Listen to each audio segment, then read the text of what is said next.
Oke, Assalamualaikum warahmatullahi wabarakatuh. Selamat malam semuanya. Kali ini kita akan membahas mengenai perhitungan pembebanan saluran ya pada sistem penyaluran air limbah atau sistem SPAL ya. Nah, di sini untuk pembebanan saluran yang perlu disiapkan adalah eh, data-data dari digitasi pipa ya tentunya. Dan di sini ada sudah saya siapkan punya saya sendiri, yaitu di sini contohnya di Kecamatan Sukorejo sudah saya digit. Yang perlu disiapkan apa? Ya tentunya ada jaringan pipa. Jaringan pipa yang sudah fix di setiap blok. Dan jaringan pipa ini terdiri dari jaringan pipa primer dan sekunder. Nah, primernya ini yang berwarna merah ya, teman-teman. Terus yang warna coklat ini adalah pipa sekundernya. Pastikan dulu semua data ini sudah terinput lengkap dulu, digitasi dan masukkan secara manual ya. Penamaan-penamaannya juga. Sini juga sudah dilengkapi dengan manhole-manhole dan manhole-nya sudah dinamain juga seperti itu. Nah, untuk warna hijau ini adalah manhole yang kecil-kecil titik. Nah, di sini juga sudah dilengkapi dengan ipal. Ipalnya berwarna merah di sini dan ini adalah area paling rendah sehingga semua air limbah akan menuju ke ipal ini. Ya, jadi alurnya gimana nanti? Alur limbahnya akan mengalir dari blok 4 ini menuju ke blok 1 ya, sesuai dengan alur eh, pipa primer. Di sini karena pipa primer atau istilahnya pipanya langsung dari blok 4 menuju ke blok 3, blok 2, blok 1 sehingga lebih memudahkan kayak gitu. Karena ini sistem pengaliran ya teman-teman, perlu diingat. Nanti sistem pembebanan itu adalah penjumlahan akumulasi dari debit air limbah yang mengalir. Ya, jadi kan misalkan di blok 4 yang paling pucuk ini yang di 8, air limbah lewat sini, ke sini. Nah, di sini pastikan menampung air limbah yang dari sini juga. Menampung dari sini, menampung dari sini, menampung dari semua pipa yang ada di sini. Semakin mendekati ipal, maka akan semakin besar beban pipa yang akan diampu. Ya, dengan kata lain, semakin mendekati ipal, pipa primer ya khususnya memiliki diameter yang semakin besar. Karena apa? Debit yang masuk akan semakin banyak. Ya, pastinya harus diimbangi dengan diameter pipa yang lebih besar. Nah, ini tujuan dari pembebanan saluran. Nah, perlu teman-teman ingat harus runtut ya.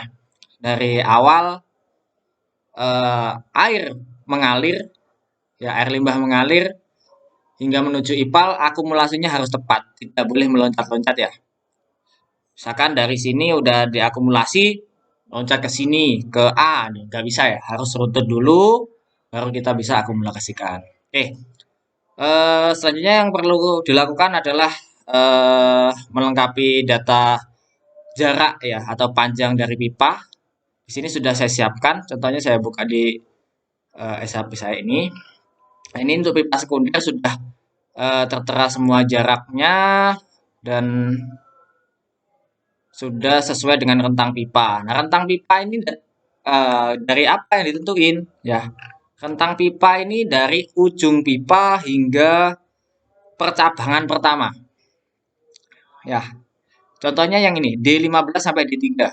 Nah, ini D15 sampai D3. Nah, ujung sampai percabangan. Ini dianggap satu jalur. Terus contoh lagi D19 sampai D2. Seperti ini. Ini satu jalur. Nah, ini kan nggak ada cabangnya, Kak. Iya, benar nggak ada cabangnya. Terus yang ada cabangnya gimana? Ya sama. Di pipa sekunder yang ada cabang. Contohnya di D27 sampai D24. D27 sampai D24. Ini ya contohnya. Ya kayak gini. Ya nanti kita ukur potong aja sedikit gini. Terus nanti ada lagi D25 sampai D24. Ya sama. D25 sampai D24. Seperti itu ya. eh untuk akumulasinya nanti bisa dilihat secara detail di pembebanan perhitungan. Oke, jika udah siap mengenai rentang pipa, jarak dari semua bahannya di sini udah selesai, kita bisa masuk ke perhitungan. Ya, sini aja dulu, terlalu kecil. Oke, kita masuk ke perhitungan. Ya, perlu diingat untuk pembebanan saluran harus totalnya 100%.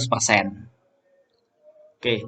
Nah, di sini dari setiap blok ya, yang utamanya yang paling atas ini blok yang memiliki elevasi yang tertinggi atau awal sendiri air mengalir, air limbah mengalir kayak gitu. Kalau di perencanaan saya tadi ya, kan dari blok 4 ini mengalirnya hingga ke blok 1 ke IPAL. Jadi untuk pembebanan saya tulis kayak gitu juga. Nah jalur pipa ini juga ditulis dari awal. Nah ini ujung pipa primer khususnya ya. Sini ujungnya apa? D8 sampai D6. Oke, tulis juga di sini. D8 sampai D6. Terus bentar. Ya, D8 sampai D6, terus di sini ada D12 sampai D6. D12 sampai D6. Tulis juga. Di sini juga ada. Nah, setelah ini kan D6 ke D5. Ya, karena beda blok saya pisah. Ya, ini D6 ke D5, beda blok. Kita putus, terus masuk lagi dari D5 ke D4. Ya, D5 ke D4. D5 ke D4 udah beda blok, berarti saya taruh di blok 3 kayak gitu. Oke. Dan seterusnya ya. Terus kayak gitu. Jadi urut dari sini ke sini, terus ini dulu, baru nanti pembebanan di sini ya. Ini kan bebannya 2 ini. Ya terus seperti itu sampai seterusnya, sampai ke IPAL. Oke.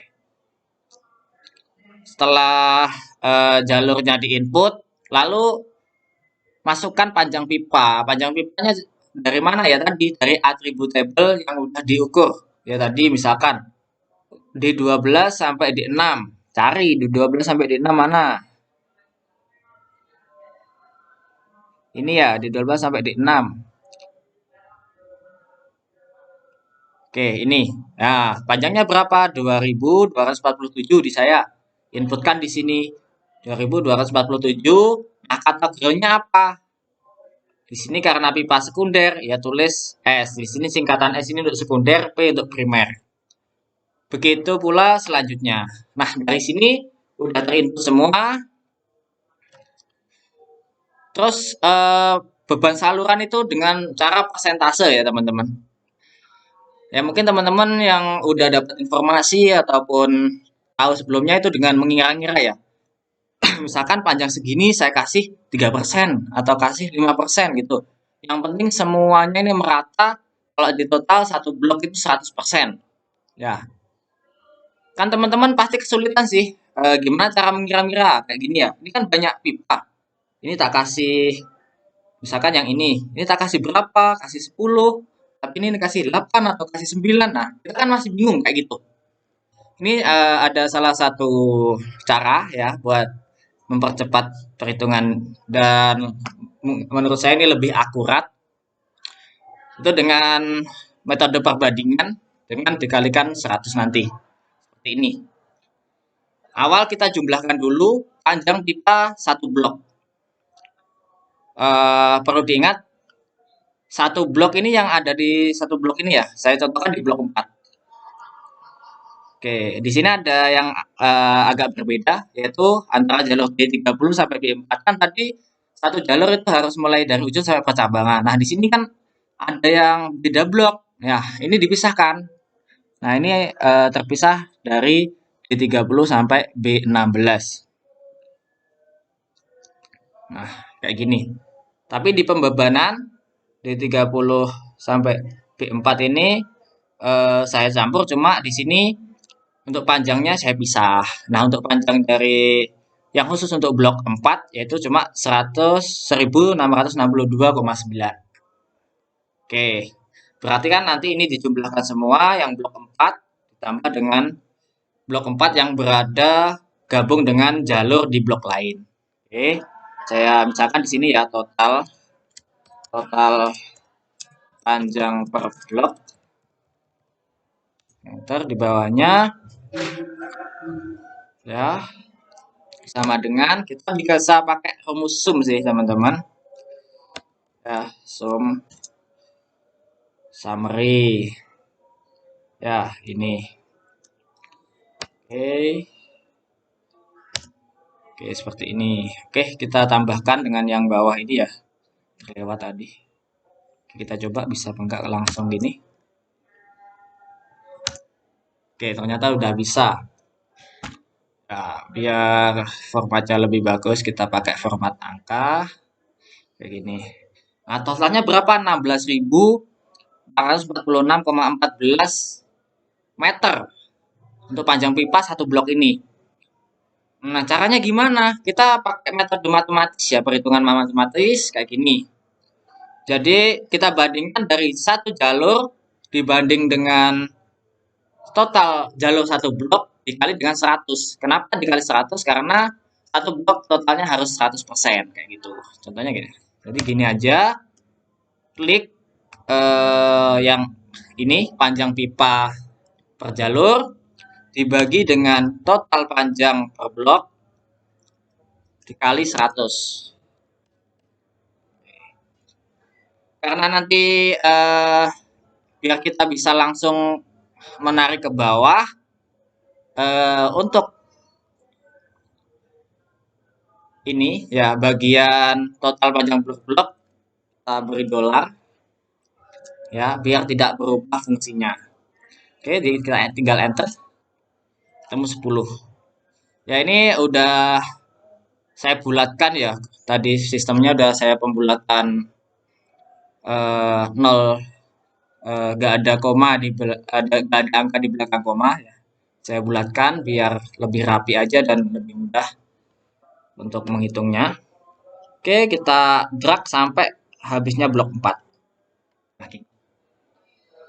Nah, kan ini beda blok tuh.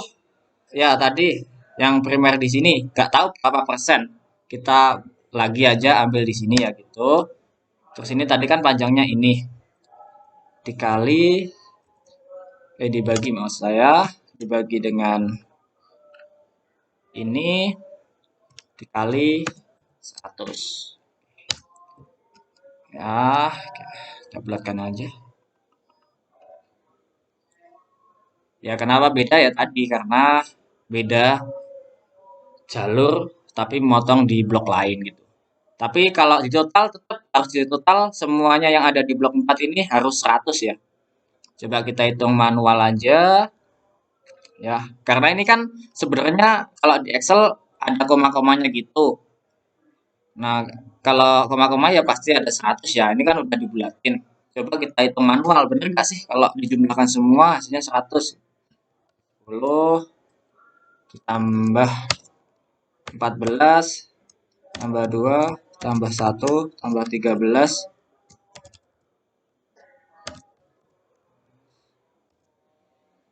tambah 1 tambah 14 15 tambah 3 itu 18 tambah 4 22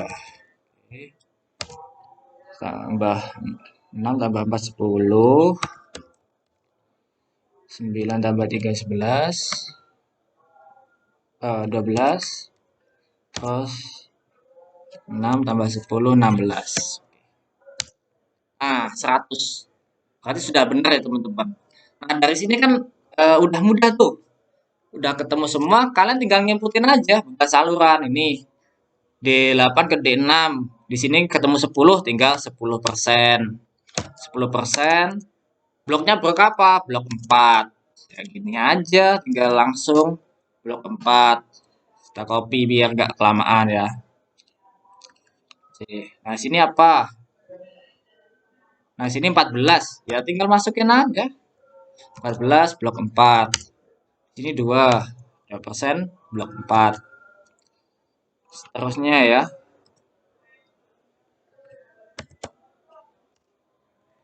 1% blok 4, 1% blok 4, 14% blok 4.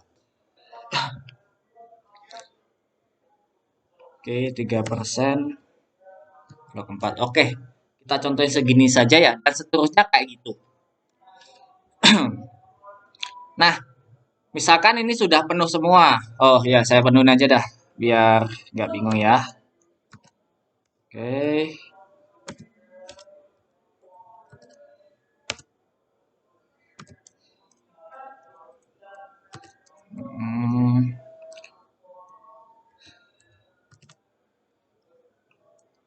Oke, 3, 6.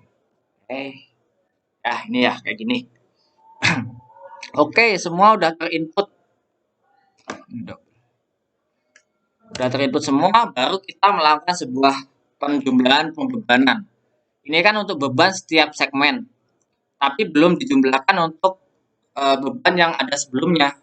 Misalkan di 12 sampai di 6 ya. Ini kan sekunder. Di 12 sampai di 6, oh nggak ada beban yang mengampu. Contohnya di 6 sampai di 5. Di 6 D5 ini D6 D5 ini 2% blok 4 ini hanya untuk panjang D6 sampai D5, bebannya 2%. Nah, tapi kan untuk segmen ini pasti ada air yang mengalir dari hasil D12 sama D6 dan D8 sampai D6.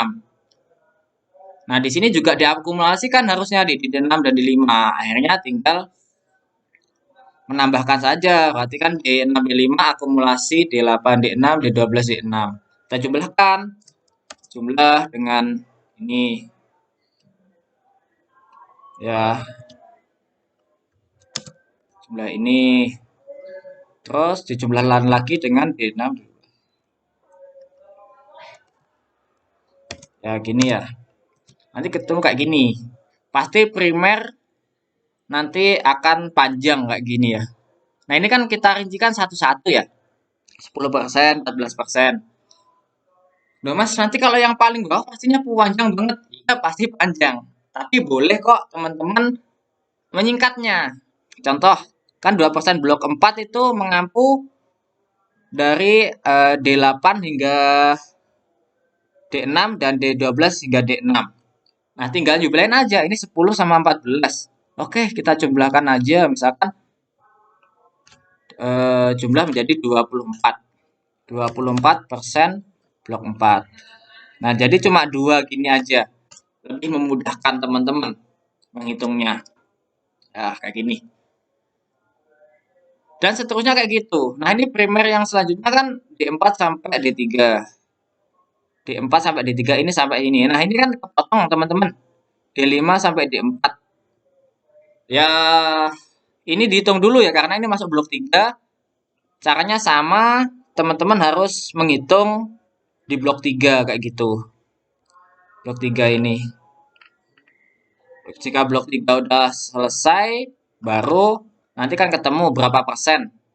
Tuh, bagian di D4 dan D3. Kita misalkan aja ya, biar nggak kelamaan. Kita misalkan 30% blok 3 gitu. 30% blok 3. Kayak gini. Nanti bebannya primer yang D4, D3 ketambahan dari yang blok 3. 30% blok 3. Ya, kayak gitu. Terus ketambahan lagi dari ini. Primer yang D6 tadi. D6 sampai D5 juga. Tambah. Diakumulasikan 2 tambah 24, 26. 26% blok 4. Nah, kenapa ini kan sama-sama blok 4 tuh Mas? Ada yang sama, yang awal dan yang akhir. Kenapa nggak dijumlah juga? Nah, ini kenapa nggak dijumlah? Berapa? Kita biar tahu bahwasannya aslinya setiap segmen itu berapa persen. Nah, yang penjumlahan ini sebagai akumulasi atau pembebanannya, gitu ya, pembebanan dari jalur lain. Jadi nanti untuk cross check biar lebih mudah gitu teman-teman. Jadi kita jumlahnya kayak gini sistemnya. Kalau langsung teman-teman jumlah di sini misalkan kan ada 26 dengan 1, kalian jumlah 27, ya boleh aja cuma nanti kalau cross check akan lebih sulit ya. karena udah dijumlahin gitu. Oke, ini. Nah, setelah ini sesuai, terus ya dan seterusnya, nanti baru ada key F, key peak, dan key min. Karena di saya ada sistemnya tercampur ya, sistem air limbah tercampur, jadi ada key infiltrasi dan key total air limbah. Jadi teman-teman yang sistemnya terpisah cukup ada key F atau key rata-rata, key peak, key puncak, dan key min atau key minimum. 3 ini aja yang perlu. Oke. Terus gimana ngisinya, Mas? Yaitu, teman-teman kan udah ngitung debit per blok. Jadi, misalkan key rata-rata per blok. Berarti kan blok 4 sama dengan gini. Tulis 10%. 10% dikalikan dengan debit rata-rata blok 4. Kita buka di debit air limbah. Debit rata-rata. QF air limbah. Oke, blok 4 tahun perencanaan atau tahun paling akhir. Nah, ini kan blok 4 gitu.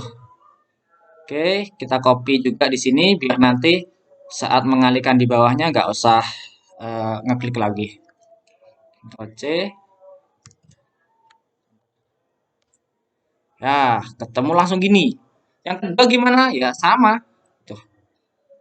14% dari debit air limbah rata-rata ya. Jadi kan blok 4 AC 152 sama kan? Ya, tinggal copy terus enter gitu aja. Nah, terus ini 2% blok 4. Oke, tulis dulu 2% blok 4. 2% blok 4 ya. Maaf saya lupa. Ya, 2% kali debit blok 4. Nah, 0,06.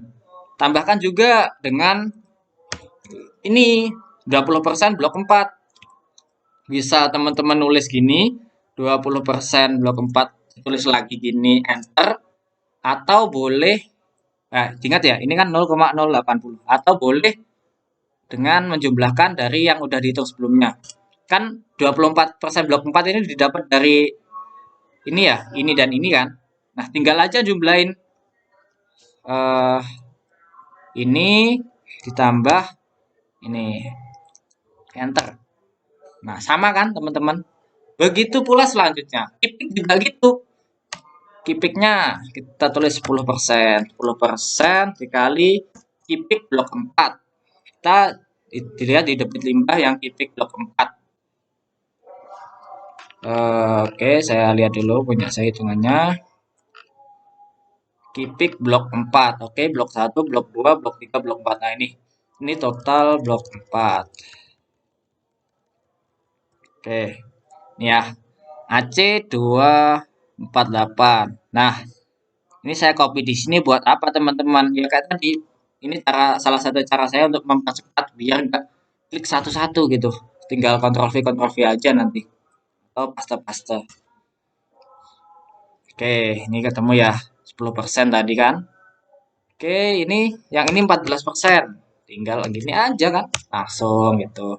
Ini 2%. Ya, 2% gitu. Gang enter. Nah, ini kan tadi belum dijumlah. Ya, jangan sampai lupa, teman-teman. Oke, saya jumlahkan ini. Ini plus ini.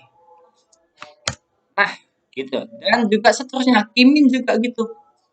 Kimin 10%. Dikali. Kita cari kimin saya di mana ini. Oke. Ya. Nah, ini kimin saya. Kimin air limbah setiap blok. Nah, blok 4. Nah, Excel teman-teman atau perhitungan teman-teman yang awal itu menentukan juga semakin rapi akan memudahkan teman-teman untuk mengerjakan ke selanjutnya. Saya sarankan jika teman-teman ngitungnya itu apa ya, turun ke bawah, asisten semuanya turun ke bawah semua. Kalau menyamping ke kanan, menyamping ke kanan semuanya. Biar apa? Biar memudahkan untuk mengelingkan formula ke sheet selanjutnya gitu ya. Oke.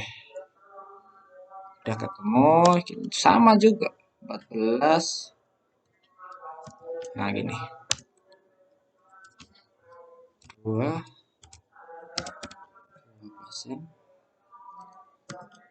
ditambah ini ditambah. Oke, sudah selesai. Nah, gini terus selanjutnya hingga terakhir sampai IPAL gitu ya. Ini kan perhitungan saya lama gitu. Terus cross checknya gimana, Mas? Kalau ini udah bener atau enggak gitu. Ya nanti di terakhir ya, terakhir per blok. Misalkan ini dah di sini. Di sini kan terakhirnya D1 sampai B5 tuh. D1 sampai B5 pembebanannya D1 sampai B5 itu harus sama dengan total satu blok 4 ini debitnya. Jadi nanti D1 sampai B5 ya ini. Ini kan nanti rumusnya plus blok. Nah, terus ya, ini saya misalkan nanti banyak gitu. Ini kan terakhir. Nah, jadi nilai ini ya, nilai ini harus sama nilai dari blok D1 sampai B5.